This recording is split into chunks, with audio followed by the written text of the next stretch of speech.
દૂધ લઈ આવ્યા છીએ અને ગોળ છે એમાં દૂધ નાખી દીધું છે.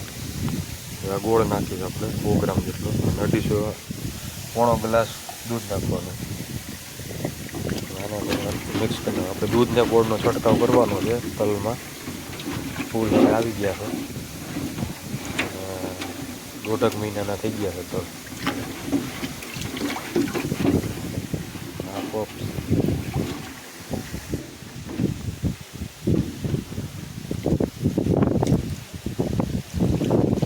દૂધને ગોળ આપણે પોપમાં નાખવાનો છે.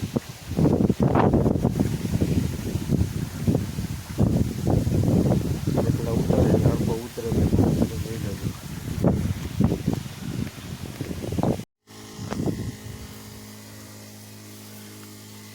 આપણે આ દૂધને ગોળનો છંટકાવ કરી છે એમાં આવડા ફૂલ આવી ગયા એમાં.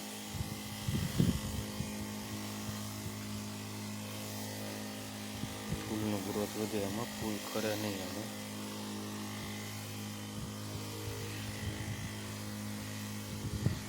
દૂધનો છંટકાવ કરી છે.